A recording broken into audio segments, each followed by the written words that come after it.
Let's begin. The three classic questions. What does the character want? Why can't he get it? And what does the character really need? Have very little to do with the character and a whole lot more to do with the story. This stuff is good to push the story forward, but it's best used if you already know very well who the character is. Which leads us to the question, how do we create a real person? I say real because this is fiction. I don't want real. I want better than real. I want horror and wonder mixed together with a sprinkle of humor. I don't want this. I want this. Bingo! How fun!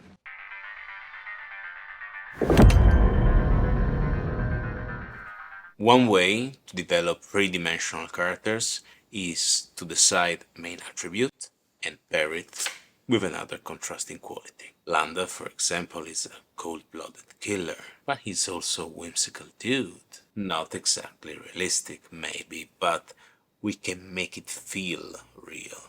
Take the opening scene, when Landa is talking to the farmer and he busts out a ridiculous large pipe. Landa knew the farmer was a pipe smoker, so he brought a bigger pipe to send a certain kind of message. But that's also a Sherlock Holmes pipe. A pipe that says, I know what you've been up to, and you cannot hide it from me. Is it realistic? Probably not. But does it feel real? Does someone so at ease with ending lives that he takes it as a practical joke feel real? I guess when it's done right, it does. Au revoir, Shoshana! And about how to do it properly, the next point is pretty important. George R. Martin likes to quote Faulkner's Nobel Prize acceptance speech when he says that the only thing worth writing about is the human heart in conflict with itself. And I like that quote. It's a very elegant way to say that we, as humans, are moody kids. We never really know what we want, and even if we do, once we get it, we suddenly want something else. So if we don't get the luxury of a perpetual happily ever after ending, why should our character have access to such a privilege? Allowing our characters to rest, to be whole, is the least human thing we can do. We're never whole. We're never complete or done. We are a constant work in progress. You are not the same person you were 5 years ago. And by Christmas, you won't be exactly the person you are now. So when you transpond that to your characters, a character arc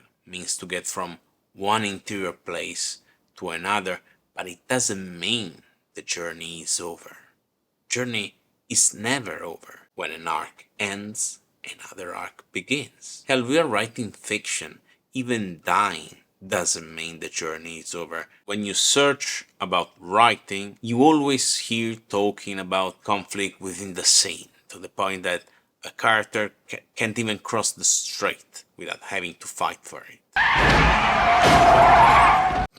All I'm trying to say is that the most important conflict is the one within. That's what makes us connect with the character, whether they're talking about a foot massage or the existence of God. But to get to that part of your characters, the part that allow them to have and manifest the strong opinions we need to connect with them, you'll have to spend time with each and every one of them, and you'll have to know them before the story can begin, which is the most critical and, to be honest, obvious thing to do, and yet it's always the one I end up overlooking the most. Let me show you what I mean. In preparation for his role as the Joker, Heath Ledger locked himself in a hotel and spent a month getting familiar with the character. But he wasn't reading the script, he was writing a journal, a Joker journal. And he was just playing the Joker. How deep should we go to actually create the guy? My guess is a lot deeper than I usually end up going. The problem is how easily we can fall in the urge of producing something in spite of the lack of time, the interruptions, and general life's matters. But the results tend to reflect the haste, and that's not good at all. I'm learning to deal with the fact that some things require the time they require, and that it's better to write one story that has a chance of impressing an editor with a strong, well-rounded character, rather than three stories that say nothing because the protagonist doesn't feel like an actual someone. Oh, by the way, since there are two jokers in the deck, I have a bonus tip for you about the character development process. This last piece of advice is an idea I recently came up with, and it's aimed to solve the problem of being constantly distracted by the setting during the developing process of the character, which is a typical problem of writing science fiction and fantasy. Here's the idea. I had always assumed that building the world was an integral part of building the character because the environment we live in has a huge impact on who we are. But it turns out that in writing fiction, we are not bound by the laws of cause effect of the real world. So we can actually create the character first and then build a world that fits him or her. In this way, the focus is all on the character, which is where it's supposed to be.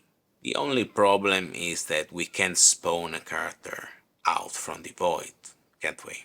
So what I'm doing right now is to use the actual mundane world as a temporary canvas to define the character's personality. Then I'll work on the needed conversions, but later, during the world building part. Let me give you an example. Let's say we want to write a story about a wizard. Traditionally, all of a sudden, we have to decide how magic works in that world, if it has a rule, if it's mysterious, if you learn it or if you're born with it, its social implication, and a whole bunch of stuff that take us further and further away from the only important thing. Who is this guy? What if instead we take just the qualities of a wizard, who is nothing but a very smart problem solver? And we keep those qualities in the world we know, the real world. I can send the character buying groceries in the supermarket next door and listen to his everyday thought and understand who he is because I don't have weird distracting elements around. How does this guy handle risk and uncertainty? Is he ambitious? These are the questions I need to answer to know who my character is, not how magic works. That comes later. It's world building. But it's very easy to mix those things when writing science fiction and fantasy, at least for me. So I come up with this little trick to stay away from this mistake that I keep doing over and over. So if you made it up to this point, here are the main takeaways from the video. Do not allow your characters to exist only inside the story. Get to know them before the story begins. Make your characters feel real, but don't let realism be a limit. Experiment. Mix together opposite qualities. Just play them in the right way when it's the moment. Be aware of the shifting nature of the human heart. Let your character be fluid and full of doubts, like we all are. Writing a personal diary in your character's voice is a fantastic way to get in touch with what makes the character's wheel turning. You can develop a fantasy character in your everyday world and then build the fantasy world around what the character turned out to be. And last but not least, don't get blinded by the grinding of producing words. Spend some quality time with your characters and get to work only when you know who you are writing. Especially when you write short stories where everything happens so fast that most of it has to be already determined. not spending enough time with your characters is the mistake that will ruin them all. And there's nothing we can do about that. Hope you got something interesting from this.